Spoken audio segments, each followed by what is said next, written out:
Hi, everyone. My name is Andrew Seaman. I am a news editor here at LinkedIn. Welcome to Business Unusual. I'm your guest host for today. This is a show where we're all talking about how the ongoing coronavirus pandemic is affecting the world of work. So, first of all, I hope wherever you are safe and you are well, and so are your loved ones.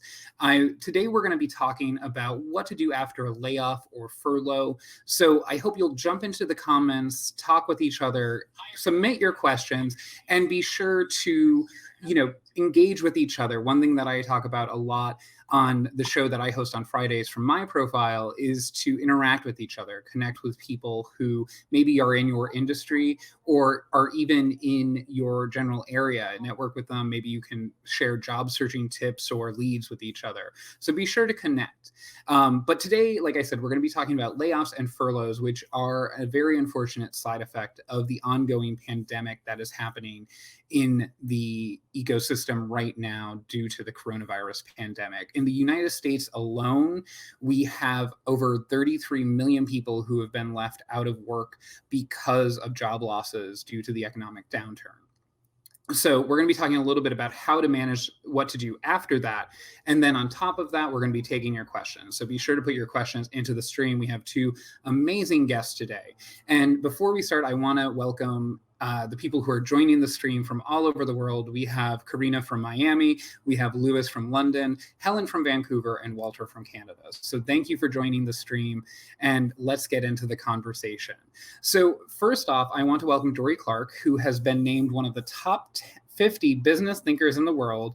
She's a business professor and the author of several books, and one on the way, actually. And her books include Stand Out Networking, Reinventing You, and Entrepreneurial You. And talk about entrepreneurship, those are a lot of books.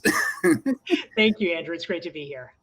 Great. Well, welcome. And then we also have Lisa Orbe-Austin, who is a psychologist, an executive coach, and the author of a new book. So we have two authors here, which is Own Your Greatness, Overcome Imposter Syndrome, Beat Self-Doubt, and Succeed in Life, which is, I think, sort of the anthem for what's going on right now. So welcome, Lisa. Thank you so much for having me. Yeah, definitely. And I want to start off by thinking about actually what to do after a layoff, because a lot of people, this happens so abruptly. Within basically a month, we had 20 to 30 million people lose their jobs very quickly. And Dory, you just authored or co-authored a piece in the Harvard Business Review about layoffs.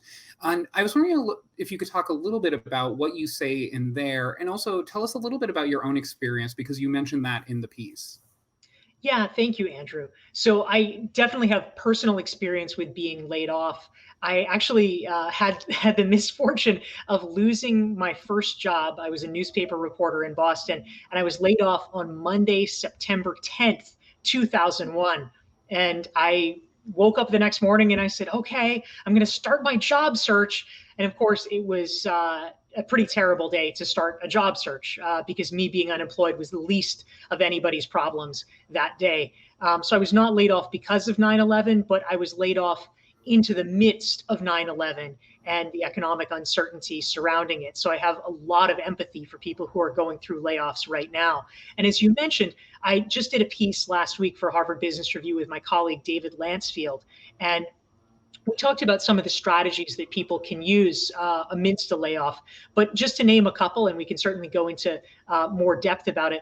But it's really important to understand, first of all, that while there are a lot of emotions around it, and it's fine and good to feel all of them, it is important to make sure that in terms of how we are presenting ourselves publicly, whether it's on social media or even in talking with colleagues who we used to work with, it's important to make sure that we're not sending a lot of angry messages, because that can often color how we're perceived and remembered. And it's important as well to make sure that we develop a plan for how we're going to be notifying the people around us that we have lost our job and are looking for a new one, so that we can actually reach out personally to key contacts and hopefully get them started thinking about what opportunities might be out there, or if they know of connections they can make for us. Because if we take the time to personally call or email key people, it can be quite valuable because they may have leads for us. They may even see this as an opportunity if they're in a business that's hiring to snap us up. So taking the time to do that and to craft a strategy is important. I think that's great advice. And it's something that I recommend to a lot of people around me. And, one thing that I think happens a lot is that people are embarrassed when they're laid off or they lose their job. And this is the case where there's so many people in the same boat. And, everyone, this is such a unifying experience. It's a terrible experience, but everyone's going through it at the same time. And I think everyone knows someone who's lost their job. So I always say, tell your friends, tell people that happened, because they can't help you unless they know you need help. So I think that's great advice. And Lisa, one thing that we've often talked about is the mental health aspect of layoffs and also work. And when it comes to something like this, there is the mental anguish of losing a job and losing maybe a little bit of your identity. I know, being a journalist and doing writing is so central to my core. And I'm sure a lot of people feel that way about their professions. But how would you suggest people navigate what they're going through right now, coupled with the ongoing global health crisis and that concern? Yeah, I mean, I think I completely agree with what Dory had said about really having to kind of really think about sort of how you message outwardly. But I think, and I think also it's important that you have safe space to be able to process all the incredibly difficult things that may be occurring, because it is not just simply sometimes just losing a job and being able to get back into the market again, but feeling the pressure of the fact that this is sort of happening globally and it's impacting search in general, that you really, need to have a safe space to be able to care for all the feelings that are going on, all the experiences that are going on that allow you to process them out. And not everyone is really good at that, but having a core group of people that are really helpful in allowing you to find space to kind of think all the things and say all the things and process all the things that are kind of going on for you, and the loss of identity that is going on simultaneously. And how do you find ways to kind of bring that pieces of your identity back to you, so that you don't feel so lost that everything is lost. And so it's critical to find that support system around you. Yeah, I think that's great advice. And I think something else you touched on, and something I've been telling people, is that it's also okay not to be okay, because I think a lot of people the way through this for them is to sort of be strong and tough, but it's okay to have those vulnerable moments where you say, you know what, today's not a good day. Yeah. And I assume things like that are kind of needed psychologically to say, I don't have to sort of keep a, stiff upper lip and just soldier on. You can have those moments of depression, right? Yeah, and not to fear them, because it's really important to have them so you can actually process it, because Dory's absolutely right. You have to have like a front-facing process, but if your back-facing process hasn't been healed, it can be really hard to show up in the ways that you need to show up, professionally. So you really do need a place to kind of do that and let yourself cry, be sad, be angry, kind of wish it had happened to somebody else. All of those really complex, layered feelings that are sort of occurring, they need to be processed out, or else your grieving gets stalled. So it is really important. Got it. And I want to jump into the comments and questions, because we're getting so many. So if you're just joining us, be sure to put your questions in the stream about being laid off, job searching, and maybe even if you're furloughed. And we're joined by Dory Clark, who is a business professor, one of the top 50 business thinkers, and a prolific author about everything from networking to reinventing yourself and entrepreneurialism. And then we have Lisa Orbeasen, who's a psychologist, executive coach, and also the author of a new book about imposter syndrome and sort of soldiering on, which is a great anthem for this crisis that we're going through. So Celeste has a question, which is this a good time to go into a new career direction? Well, I have some thoughts, Andrew, if it would be helpful to jump in. Yeah, thank you. Yeah, so Celeste, this is a great question. And actually, my first book was called Reinventing You. So I've spent a lot of time thinking about questions of reinvention. So I think that actually, in many ways, it can be a great time to think about a pivot, because for a lot of professionals, especially if you have been very successful in what you've been doing, we often get into a kind of golden handcuffs trap, where we feel like, oh, I couldn't possibly do something else, because I've had so much success in what I'm doing now. And there's a lot of fear around the fact that when you are transitioning into a new career or a new position of some kind, you probably, statistically are not necessarily going to immediately go in at that same level or maybe the same income level. And so there is often a risk to one's identity that comes with the idea of stepping back a little bit and falling behind, which can be discomforting for people. But if you are now in a position where, for instance, you may have been forced into a reinvention, if you were like me, laid off, often it becomes a kind of open book situation where you have new opportunities and new ways of thinking. And I think the key thing and the key way to get past the idea of, I have to take a step back if I'm changing, is if there's a goal that you have, you may indeed have to take a temporary step back, but given the skills that you're bringing to bear, you can often springboard forward. And just as one quick example, in my book, Reinventing You, I talk about a woman named Susan who actually left her position on Wall Street about a decade ago. And she had been doing, mortgage-backed securities and things like that. And she decided after the birth of her second child that she wanted to do something different. So she actually ended up taking a 2-year fellowship at a nonprofit, and it was an environmental nonprofit. And everybody there, obviously she was making not very much money at this nonprofit, and everybody there thought she was, from a different planet because she spoke this Wall Street language. But it turned out she was the only person there that really understood the financing mechanism of real estate. And so after her fellowship and really getting steeped in environmental issues, she was able to land a very prestigious job running a public-private partnership that blended environmental issues and real estate around investing in green buildings. So you really can springboard forward. Yeah, and I think that's great advice to sort of, even if you are on one path, you could always go to another one, which I think is important. And we have Glenn in the stream who says that he lost his job on April 1st, and this is really great advice, and he's going to apply it. So, we have members who are very appreciative. And Lisa, we have Emma in the stream who's talking about the need for self-care during this time. And I know we've talked before about what you're telling your clients to navigate through this difficult patch. And what would you suggest people do who are struggling a little bit? What should they be doing throughout their day to make sure that, even if they are a little bit depressed and upset about losing their job and they're in this job search, what should they be doing to move forward? So I think that one of the critical pieces is having a routine. And so routine is really helpful to structuring the days. When before work structured your days, you're going to need to now structure your days. And it's really helpful to your mental health to do that. And it doesn't have to be rigidly structured, but it can be loosely structured, like have a wake up time that you adhere to during the course of the week, have a bedtime time that you adhere to.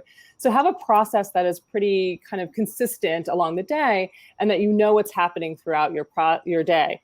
Additionally, like one of the things that can really help at this time, although it is often also difficult to do given that many of us are still staying at home, is to exercise. 3 times a week, 30 minutes of cardio can be really helpful, can be equivalent to the experience of an antidepressant.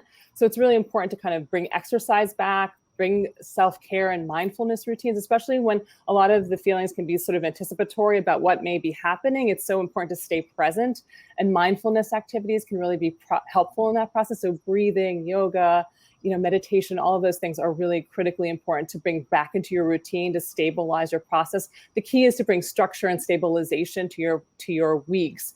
The thing that used to be provided by work has to be now provided by you, but it's really critical to kind of stabilizing emotionally. Yeah, definitely. And I've been trying to learn a little bit about habit stacking, so that way I can make sure that I'm integrating mindfulness into my day and a little bit of meditation. Doesn't always work, but I'm trying. So I think that's great advice. And then, Dory, we have a question from Joe, and I think this goes to a lot about what you work on and what you preach to people, is how do they stand out among an increased number of job applicants? And I know we've talked about this before, and a lot of it comes down to networking, but what other tips do you have, and also for networking? Yeah, thanks for the question, Joe. So this is actually a really great opportunity because so many people, unfortunately, just do the same things over and over again. And so it really gives you an opportunity to have a competitive advantage in the marketplace. And so what I will say, big picture, and I'll explain what I mean, is the most important thing you can do as a job seeker is find ways to de-risk the possibility of hiring you. If you can convince an employer that it is less risky to choose you, that they feel safer in choosing you as compared to this other candidate, that is a fantastic thing to do, because obviously there's a lot of risk involved in hiring a new employee. And oh my gosh, if it doesn't work out, it'll waste so much time and money. So how do you do that? Well, the key thing, this is actually where a platform like LinkedIn, for instance, or other social channels can be so valuable. If you actually take the time to start sharing your ideas and providing information and context on a social platform like that, it gives people a window into who you are and how you see the world. And so if there's two candidates that someone's looking at, and one person, there's just not that much information, you have to kind of guess what they're like. Maybe you call their references, but of course, their references are going to say nice things because that's what references do. And then meanwhile, on the other hand, you have a candidate that has provided a ton of information. Maybe they've started blogging on the platform to write about industry trends. Maybe they're consistently sharing articles and explaining their take on them about, here's why I think this is really interesting, or, oh, this is a great point, showing that they keep up, that they're conversant with what's going on in your field, that you have an opinion, that you seem like a smart guy. It really sets you apart and makes you a much easier choice, because they say, you know what, I feel like I have a feel for Joe's personality. I like how this guy thinks. I want to get him on our team. And so that's an underappreciated aspect of using social channels like LinkedIn, which I think can really be valuable. Yeah, I think that's great advice. And I always tell people, post about what you know and post about what interests you. So that way, when employers look at what you're posting online, they're seeing, oh, this person has really great thoughts and insights about their industry and what they care about. And it's like a window into the soul, to steal an overused phrase. And I think that's great advice. And then Lisa, we have Allison here who says that, what would you say to people in professions like marketing and PR that have hiring freezes across the board? How do they reinvent themselves while this is going on? And I think a lot of people are on that boat. Beyond marketing and PR, there are a lot of hiring freezes going on. Yeah, I mean, I think that, like Dory was mentioning, I think I would be kind of really connected to your network and seeing sort of where are the opportunities, because while there are maybe hiring freezes in your particular industry where you're doing where you're doing marketing or whatever field you're in, there may not be in other fields. So I think, the way that the pandemic is sort of hitting different industries is sort of discrepant. So in some ways they're hitting particular industries like pretty hard, and in other industries they're still hiring. They're still sort of on their plans for the year.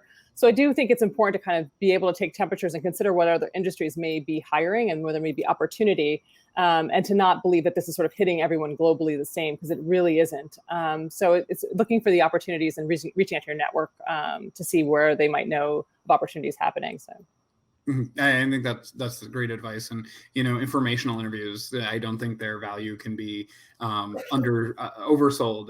They are just sort of a window into a company, and you get your foot in without actually having to do a big ask. So I think that is always great advice, and especially just reaching out to your network.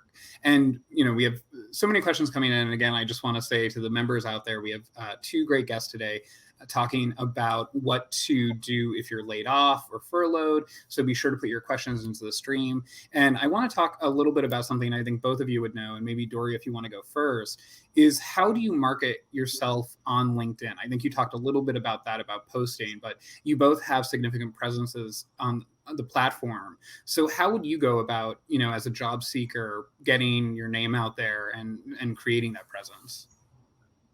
Yeah, thanks, Andrew. So I actually teach about this at Duke University at the Fuqua School of Business. I have a course on communication for leaders, and we have a whole segment actually talking about leveraging your LinkedIn profile. So it's something that I have thought about a lot.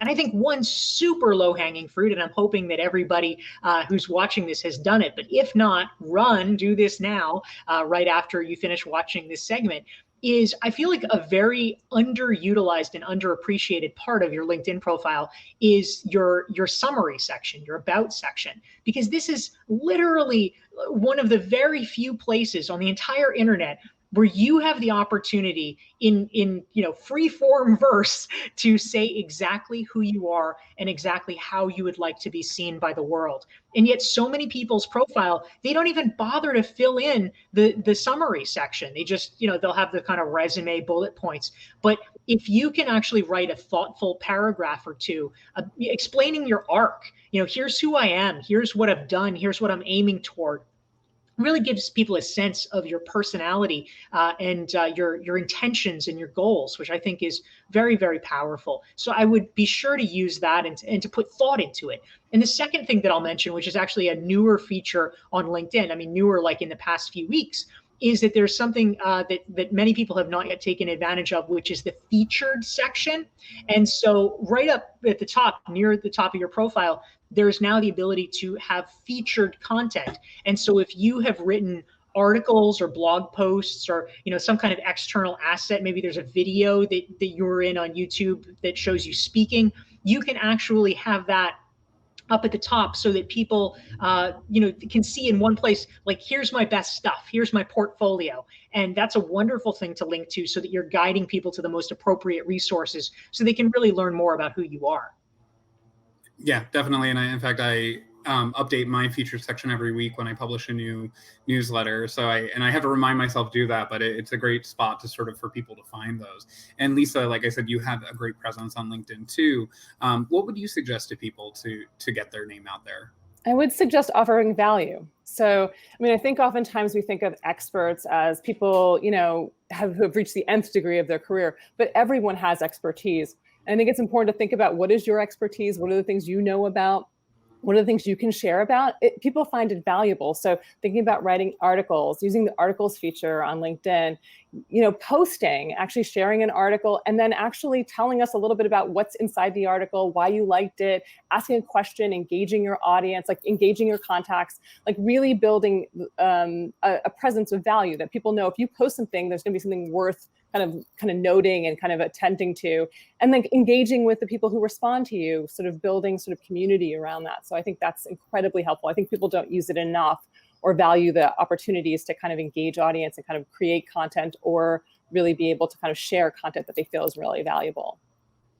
And I think one of the nice things about, as someone who reports on job seeking and is in the space is how much back and forth there is between people. So people always like to sort of converse and say, hey, have you tried this? Have you done this? And it's great to see people help each other too. And it's great to pay it forward during your job search. So I think that's a great way to do that too. And in fact, going back to actually the summary statement, Richa says in the comments that they have done a summary quite well, but after listening to this, they need to go back and answer what is the aim. And I'll actually tack something onto this. In your summary, refer to yourself as I and me. Don't sound like Elmo. That is always awkward in a summary. So that is always my suggestion.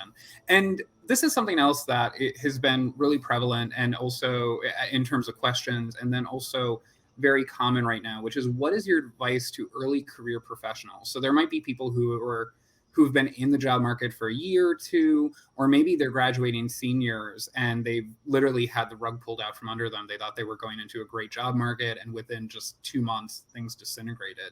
So Dory, maybe we can start with you about what you would suggest to young professionals and people entering the workforce. And that question, before I forget, is from Shiksha. Excellent. Thank you, Andrew. So it is obviously a very challenging job market for people who are starting out in their career. And I would say ultimately, this is probably hopefully good advice for people at any point who are young folks are starting their career, but it becomes even more critical in these very difficult economic circumstances. But I would say that number one, it's really important to keep expenses down because it may take you a while to actually find a job. And while you are keeping expenses down, it's useful to try to do everything possible to just leverage this time to gain relevant professional experience. So if that means living with your parents a little bit longer, or if it means getting an extra roommate or something like that, if that can extend your runway, that is a valuable thing to be able to do, because what you need to do during this period when it's hard to get a real job, quote unquote, is to gather as much experience as you can. It's a great time to be offering to work for free if you're able to do that. And so working on just building the resume, and also even if you can't find positions for that, finding ways to do things on your own that demonstrate your mastery. If you want to break into television, this is the time to start your own web series and create something and post it on YouTube. If you want to be a reporter and get a reporting job, you know what? You don't have to wait for permission from somebody to tell you to do that. Start writing things, put them on your own blog, put them on LinkedIn, but build the skills, take LinkedIn learning courses, because this is the period of time when you can work to make yourself uniquely valuable, and you will have a bigger head start over other people once we emerge from this economic malaise.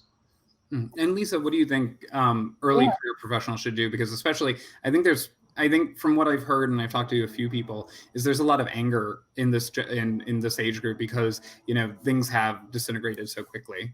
Yeah, I actually really heard that recently from a colleague of mine who has an 18-year-old and was saying like their kid is going to college in September and is so rageful about sort of what's happened and what may not happen in their own kind of college experience, that it's been really difficult. I think for recent college graduates, I would encourage you to reach out to your career center. Many years before I started my private practice, I worked in career centers and we weren't utilized enough.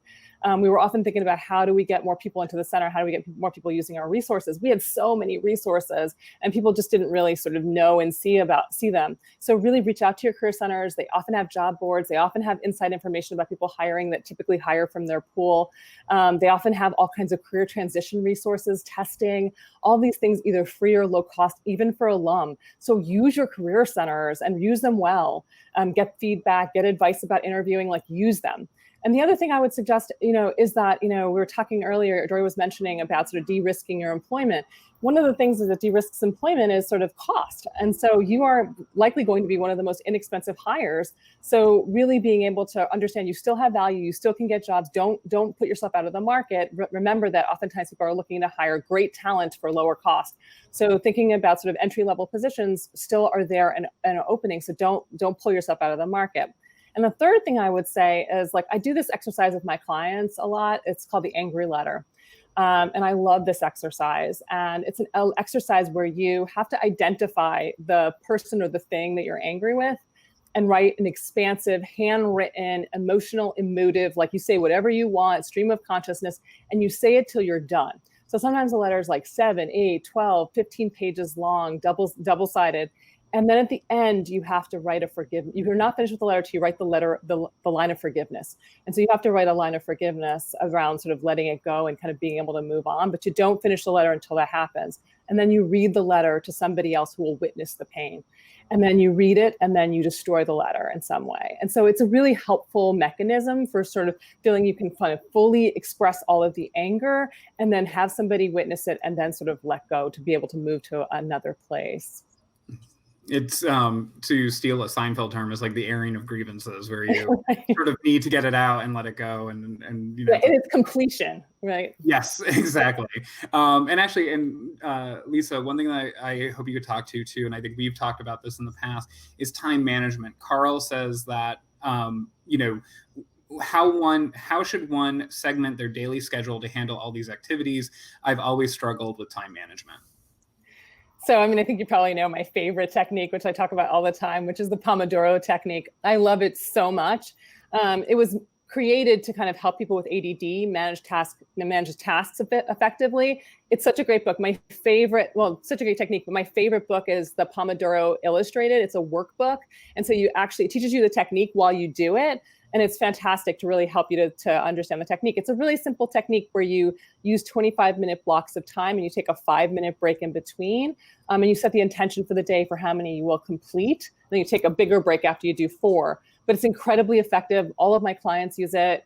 It's amazing. I use it, like, especially when you're feeling unmotivated, when you're feeling overwhelmed, when you're feeling like things haven't been going all that, you haven't been able to organize all that well lately. It's a fantastic technique and it works really, really well. I will also say, like, when you're in a job search, don't expect to be job searching 40 hours a week. I think it is way too much. I think you need something that is manageable, and that the techniques that you're using are high efficacy techniques and not sort of like just spinning off applications to spin off applications.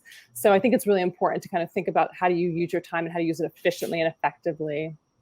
Yes, and I think, that's usually the mantra is quality over quantity when it's job searching. And Dory, I want to ask you the same question, because I know obviously you're writing a new book, you teach, and then you also have your business. So how do you manage your time? Yeah, so I want to share another framework that's my personal one. I love yours too, Lisa. But the one that really has been helpful to me in kind of structuring my time is something that comes from Paul Graham, who is the founder of Y Combinator, which is an incubator in Silicon Valley, and it is known as manager time, maker time. And the basic idea is that you break apart your schedule in sort of my personal variation. I break it into manager days and maker days. And so on manager days, I have these little discrete blocks of time where I do a lot of staccato activities. Today is a manager day. So I am doing 3 webinars, this LinkedIn Live, and 2 coaching calls. It is a busy day. But the converse is that I will have days that are maker days when I'm doing more creative work and I need a little bit more flexibility, and I have nothing scheduled on those days, and I can just use it to dive in and write or create what needs to be created.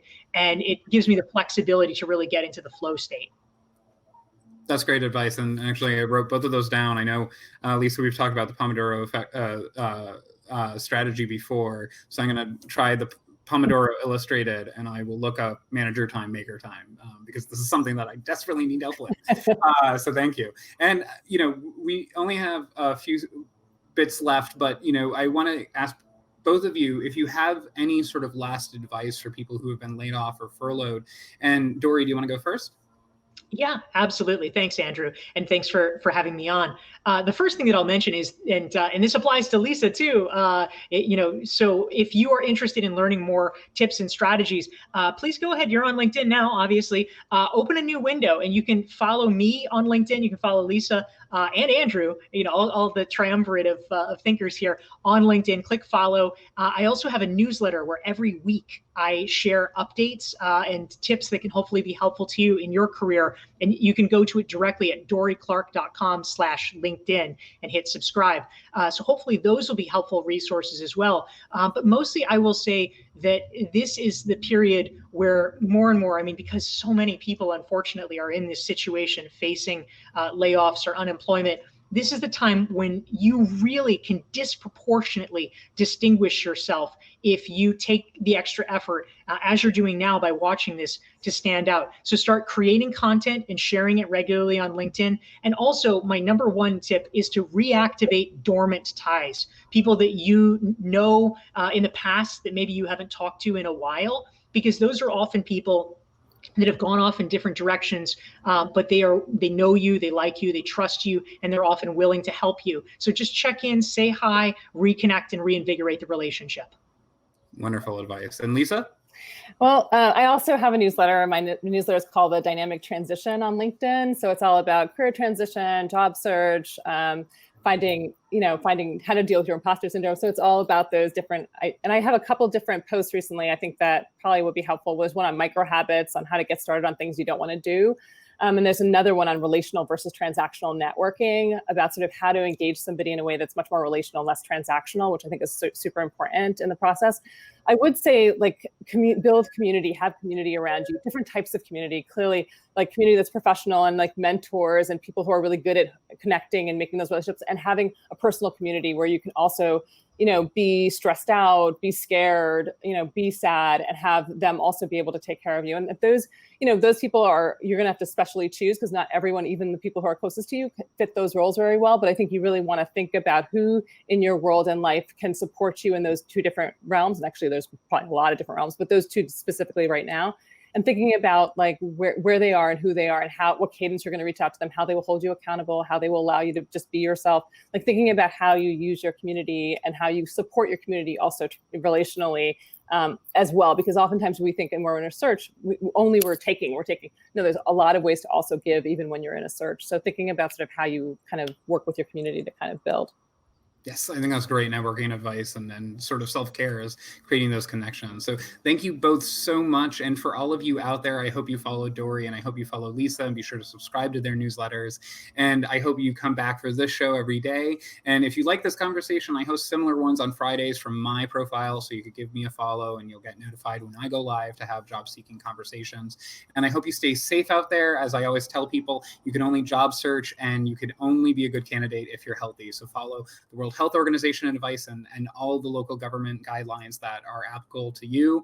And I hope that you have a very successful job search. And thank you again for joining us.